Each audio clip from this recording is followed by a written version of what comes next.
Okay, so chronology. Prophet ﷺ left the Quran.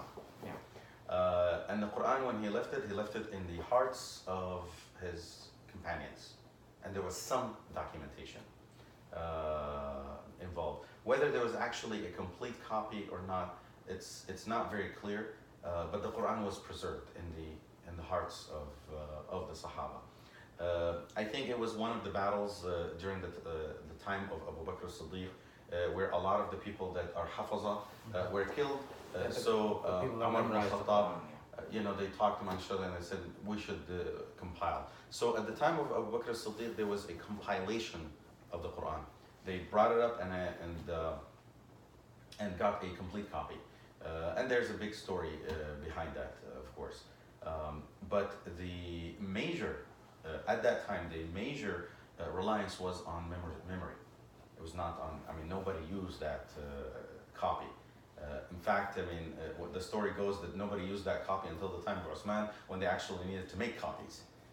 So the memory was, and for Arabs, that was, memory was an easy thing.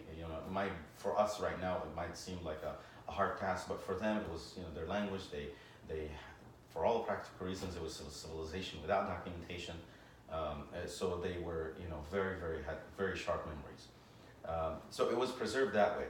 Until the time of Uthman ibn Affan, there was starting to begin, the state was so big, and in the outskirts, there started some discrepancies between Muslims and between the armies. The Muslims at that time were basically the armies. They would go to a country and, they add to the Muslim land that way. So the initial wave was basically soldiers. After that, things started to become, people would settle down, they'd, have families and descendants and whatnot. But the first wave was soldiers. So they started having some discrepancies. So Uthman ibn Affan, with the contribution of the Sahaba, they sat down and they made one copy. Of course, they used the copy that Abu Bakr compiled, and from that one copy, I think they copied about 4 or 5, and they sent it to the 4 or 5 different provinces of the Islamic State at that time. And those 5 copies are called the Masahif al-Uthmaniyya. From those copies, every country or every province would make copies from that copy that was sent to them. Those copies that were made from the copy of the Masahif al-Uthmaniyya, then it would be called, let's say, al-Mushaf al-Shami for the area of Syria, or al-Mushaf al-Iraqi, or al-Mushaf al-Masri, Masahif al-Masriya, or al-Masahif al-Hijaziyya. So that's where that name comes from. And by that time, there were some minor discrepancies in those Masahif. And people, did some comparative books, like the book for Imam al-Sajistani, for Ikhtilaf al-Masahif, to document the differences in those Masahif. And they were extremely minor differences. Now we're talking about differences in the rasm. The differences within the rasm. What is rasm? So rasm is the way you write the word. But at the time of Uthman ibn Affan, it was written without tashkeel and without tanqeet. So it was written without the dots and without tashkeel.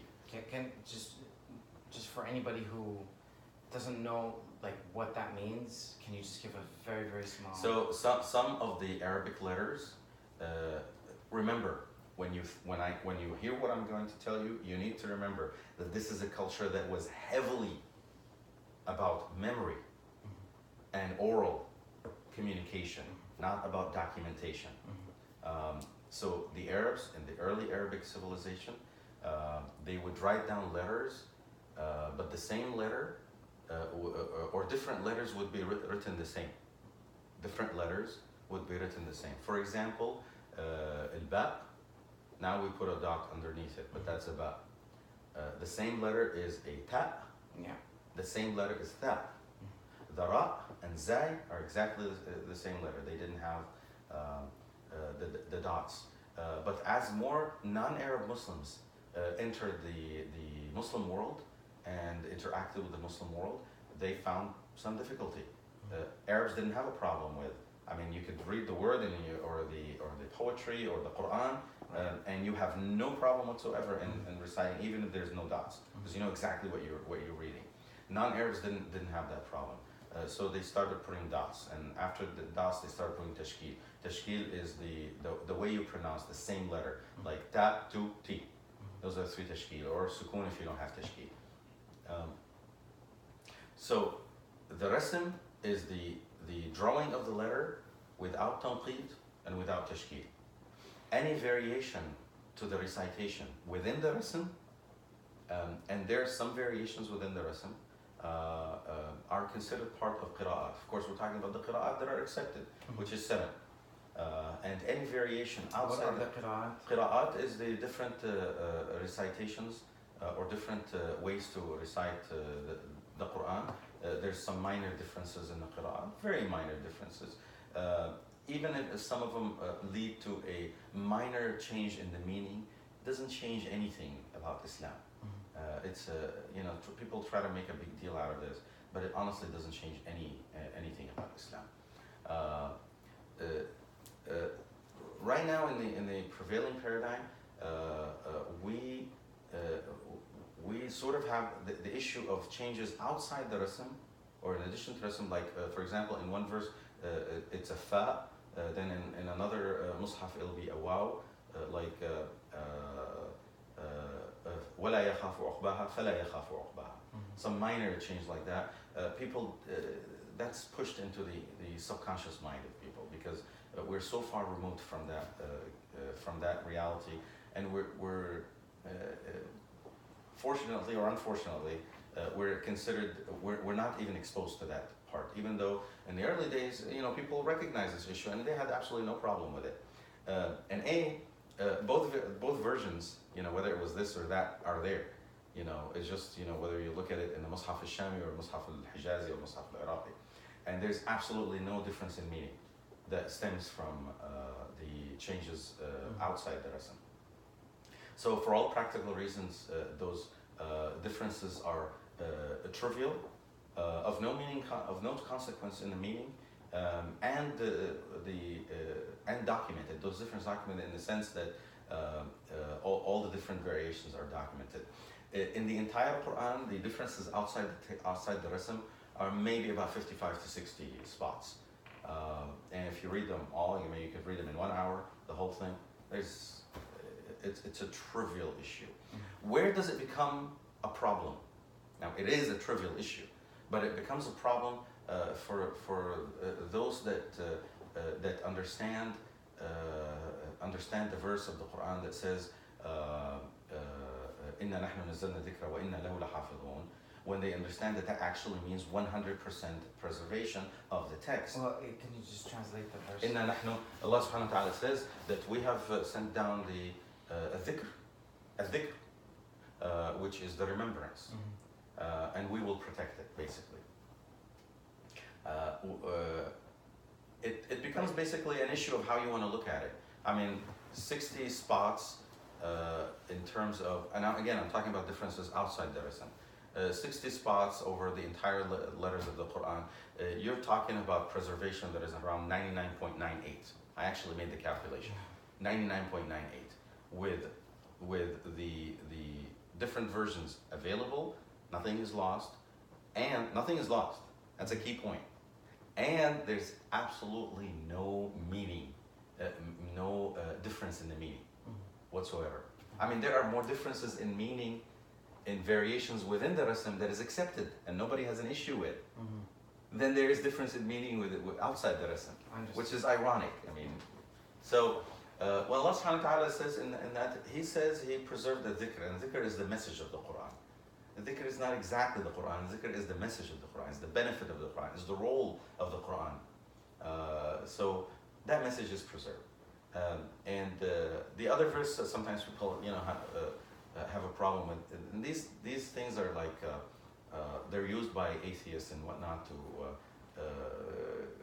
make a big deal and create problems for people, and it's trivial to say the least. That's why I'm going into it, but it doesn't deserve any of this time. It doesn't deserve a lot of time. But the other verse is Allah subhanahu wa ta'ala says, أَفَلَا يَتَدَبَّرُونَ الْقُرْآنَ. Don't they look at the Quran and think deeply about the Quran. وَلَوْ كَانَ مِنْ عِنْدِ غَيْرِ اللَّهِ, if it was from anyone besides Allah, لَوَجَدُوا فِيهِ اخْتِلَافًا كَثِيرًا, then you would find many differences. And they try to make the case that those are differences. Not to mention that it's trivial, of no consequence in meaning, and the options are preserved, or the different varieties are preserved. This idea goes back to the idea that you have to understand the Quranic vocabulary. When Allah subhanahu wa ta'ala speaks of وَلَجْدُ فِيهِ اخْتِلَافًا كَثِيرًا, that doesn't mean actual differences like we understand it right now. It means contradictions. The word ikhtilaf means contradiction. But in any case, so alhamdulillah, the Quran this ummah has done a great job in preserving the Quran. Alhamdulillah, the Quran is preserved and the message is preserved. What is different though is how we understand it. So the text is preserved, but how we understand it in the traditional paradigm, the major theory that goes into the traditional paradigm stems from the relationship of source number one, which is the Quran, to source number two, which is the Sunnah. And because there can be nasakh, or nasakh is when you can actually make a verse retire, so to speak. The concept of nasakh goes into the tafsir. Whenever they say, whenever they see some what to them looks like a contradiction, and they don't want to resolve it, they do like nasakh. One verse is mansukh and the other is nasikh. So the way you understand the Quran in a traditional paradigm, this concept of nasakh is definitely there, and it's very disruptive, obviously, in my opinion, to the understanding of the Quran. Okay, but just before you go any further, then, so that concept is there, right? And I know there's two layers of nasakh. There's the three layers. Okay. Well, the two that I know, okay, are ahadith that do nasakh to the Quran. Okay. And then there's Quran that does nasakh to Quran, right? Like, for example, like I think the most famous one is the alcohol thing, which is is not very it's kind of easy to debunk, but what about the changing of the qibla? The changing of the qibla is actually, that's very interesting that you say that, because there is no verse in the Quran that tells the Prophet to actually pray toward the Bayt al-Aqsa, Masjid al-Aqsa. There's no verse. Okay. So it's not nasakh of the Quran. Yeah, I mean, if we're talking about nasakh in the Quran, there's no verse in the Quran that tells the Prophet. In fact, I mean, this is my personal opinion, and it doesn't necessarily have to be part of a new paradigm or anything. But if you actually read what Allah subhanahu wa ta'ala is telling His Prophet, first He says, فَإِنَّمَا تُوَلُّوا فَثَمَّ وَجْهُ اللَّهِ. Wherever you look, there is Allah. Yeah. But then He says to Mecca, about Mecca, فَلَنُوَلِّيَنَّكَ قِبْلَةً تَرْضَاهَا. He says, you want it, we'll give it to you. You like it, we will give it to you. We see that you're looking in the sky and wanting, to change the qibla. And there's a story behind it, obviously. But to me, I mean, yes, the qibla is the Masjid al-Haram, but it almost sounds from the verse of the Quran that it's not a big deal for Allah. As long as you're doing. But if the Prophet wants this, He will give it to him, and He gave it to him. But there's no verse in the Quran whatsoever that says, "Oh, pray to the Masjid al-Aqsa." And then after that, Exactly. So there's no nasakh there, and this is the issue. That's a misconception. I mean, I didn't even know that it was considered nasakh. I mean, you have to have a verse before you, right? But maybe it's a misconception in the popular sense, but in the academic sense, I don't think it is. I mean, because it's not a verse to begin with. But every time you find a problem with nasakh, you look at it. If you spend enough time actually thinking about it. And maybe if we cite some of those right now. Well, yeah. Well, why don't we do the alcohol one? Because every time I have any conversation with anyone about this, Okay. those are the two things that always come up. Right? I don't even see where the nasakh in alcohol is. I agree. Okay, so verse number 1. Go over it. Verse number 1, Allah subhanahu wa ta'ala says, فِيهِمَا إِثْمٌ كَبِيرٌ وَمَنَافِعُ لِلنَّاسِ. He is making a statement. He's talking about alcohol and about gambling. He says there are benefits and there are harm. And then he says, وَإِثْمُهُمَا أَكْبَرُ مِنْ نَفْعِهِمَا. And the harm outweighs the benefit. Now, if you're going to say nasakh, you're going to sort of have to nullify the prior statement. Right. That statement cannot be nullified in any way. He's describing truth. Yes, there's benefit and there's harm. And he's saying the harm is more than the benefit.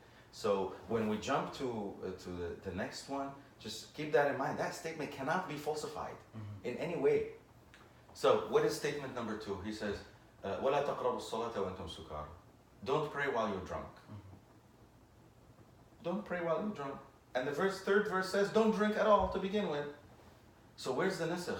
Let's say someone does not want to comply with Islamic law and he's addicted to alcohol. Then the second verse still applies. Allah telling you, if you're drunk, don't pray, because you're not going to understand what you're saying. So there is no nasakh involved. But it could still be argued to say, don't pray while you're drunk.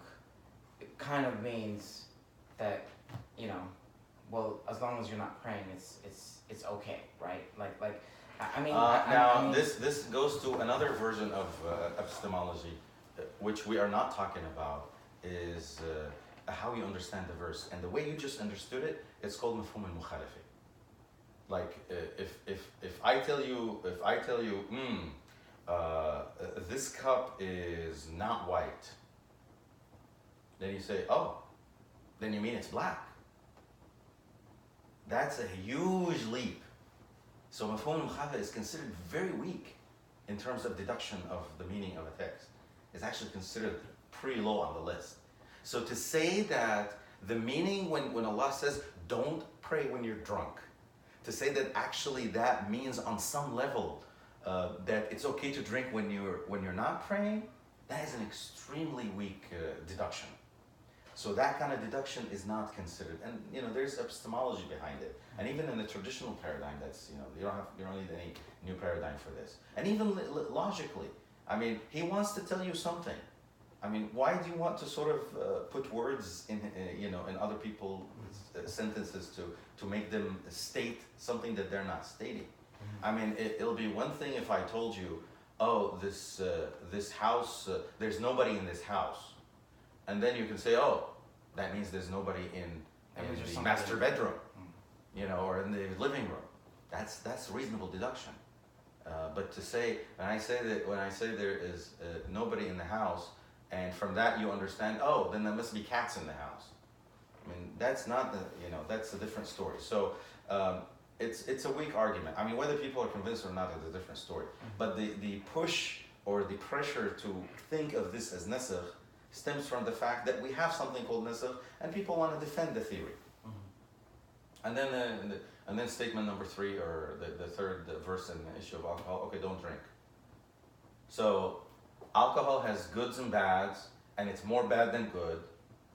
Don't pray when you're drunk, and then don't drink. But honestly, does everyone listen? Is like 100% of Muslims don't drink? There might be some that drink. There might be some that drink and pray. I mean, it's a weird concept, but it does exist. So you're not supposed to, if someone is drinking, you're not supposed to pray.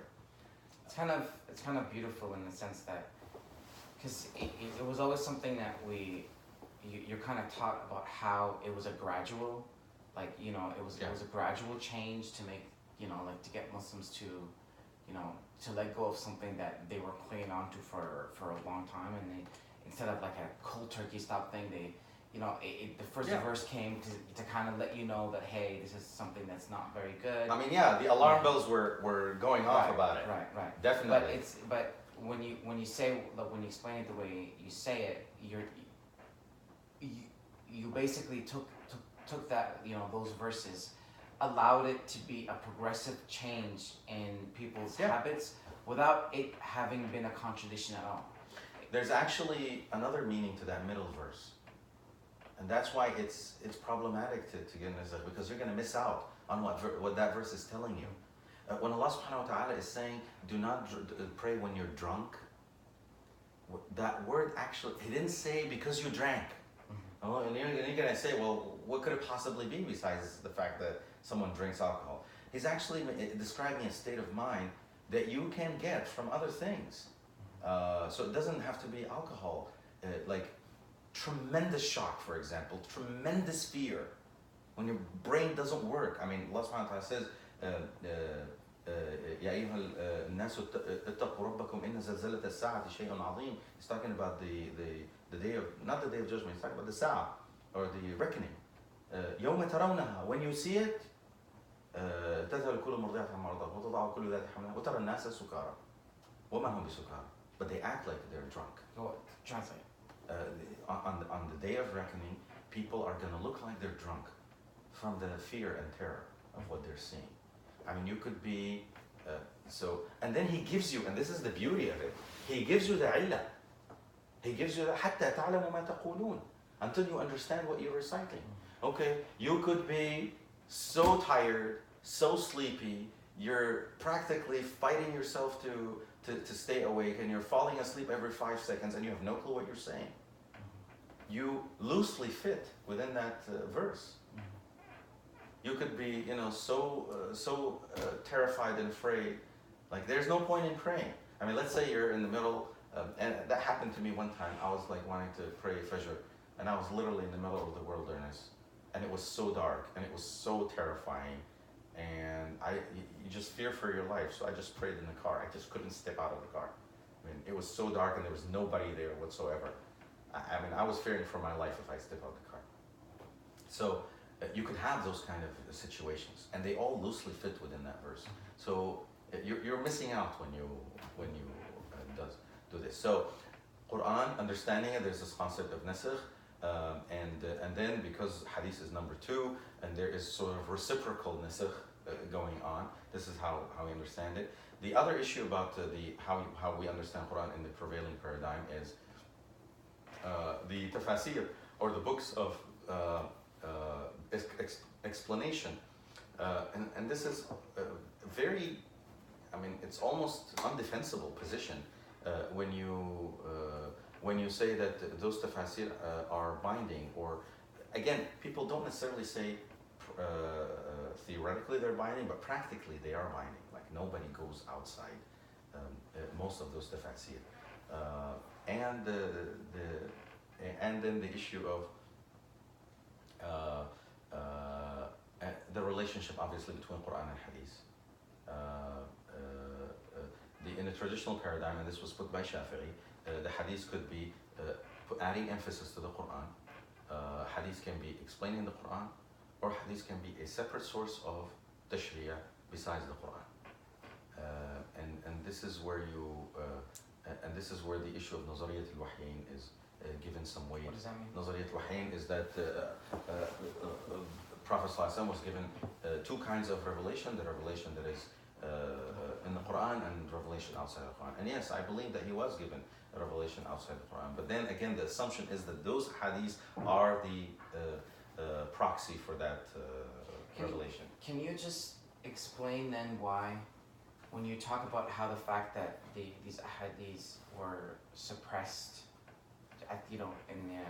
during the time of the Prophet and after the time of the Prophet, then how can Imam Shafi'i justify this concept of wahyin? Great. Great. Okay, so for that we're going to start a new video, because we talked about we're talking about the chronology now of the paradigm, how it came to be, and we talked about the chronology of the Quran. Now we're talking about the chronology of the hadith, and after that we'll talk about the chronology of the conflicts, because it was a major issue of how this paradigm was solidified.